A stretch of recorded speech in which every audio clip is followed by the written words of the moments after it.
योगियों के क्रियाकलाप बड़े ही सुंदर और निराले होते हैं। उनकी लीला कोई जान नहीं सकता। लेकिन बात जब योगियों के सम्राट श्री देवराह बाबा की हो तो क्या कहा जाए। श्री बाबा देह से नहीं आत्मा से लगाव रखते थे। बड़ी से बड़ा पदाधिकारी हो या कोई सामान्य व्यक्ति, बाबा सबको प्यारे आत्मा कहकर ही बुलाते।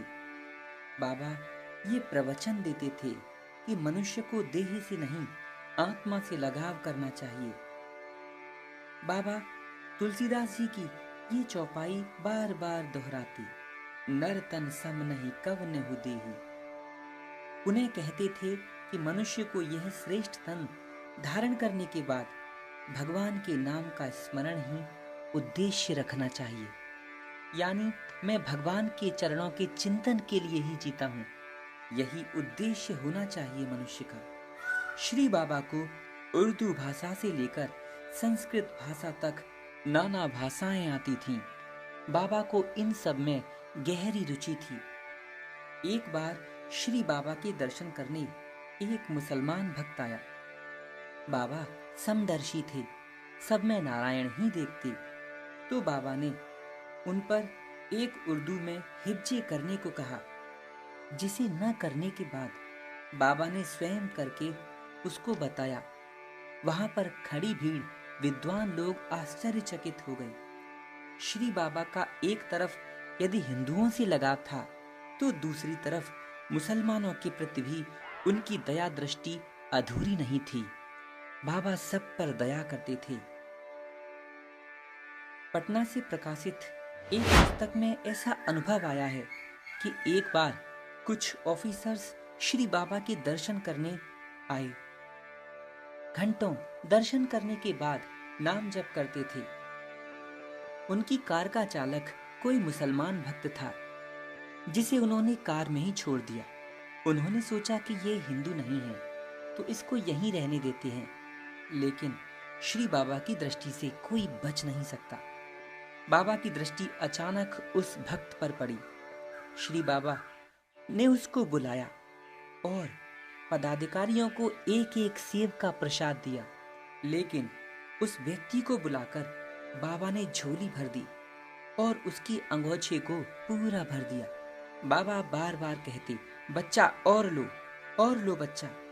तात्पर्य स्पष्ट था।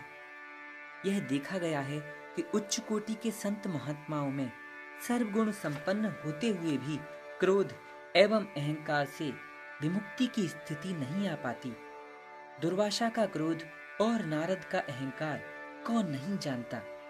लेकिन ऋषि प्रवर महायोगी श्री देवराह बाबा तो क्रोध एवं अहंकार पर पूर्ण विजय प्राप्त कर चुके थे।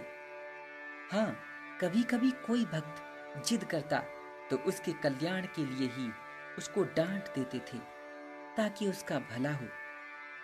जैसे कई बार कोई भक्त नाव में चढ़कर बनारस के 80 घाट के उस पार आया श्री बाबा के दर्शन के लिए। बाबा ने दर्शन देकर उसे प्रसाद देते हुए कहा, बच्चा असीम दया है, जल्दी वापस जाओ, तुम्हारी छुट्टी हो गई। लेकिन भक्त ने श्री बाबा का दर्शन और देर तक रुक कर करने को ठाना।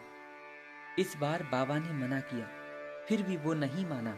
अपनी जिद पर अड़ा रहा वो भक्त। निरुपाय होकर बाबा ने मंच से डांट लगाई और उससे वापस जाने को कहा। अब भक्त विवश हुआ। जैसे ही वो नाव के पास बैठकर गंगा जी के दूसरे किनारे पर गया, एक बड़ा तूफान आया। बहुत सी नौकाएं उलट गईं। भक्त ने तब बाबा की कृपा का अनुभव समझा और समझ लिया कि बाबा की डांट में भी उसकी सुरक्षा की पूर्ण व्यवस्था थी। बाबा अपने सब भक्तों की जिम्मेदारी लेते हैं। अष्टांग योगी श्री बाबा के क्रोध एवं अहंकार पर पूर्ण काबू के अनेक सुखद प्रसंग हैं, जिन्हें सुनकर आपके मन में अत्यंत आनंद आएगा। आगे आने वाली वीडियोस में उन सब की एक एक करके चर्चा की जाएगी, जहां बाबा की लीला, उनके शीतल प्रेम ने भक्त को सराबोर कर दिया। उसके बाहर और भीतर के दुख को पूर्णतः मिटा दिया। जो भक्त भी बाबा को आज भी याद करते हैं, उनकी वे तत्काल सहायता करते हैं।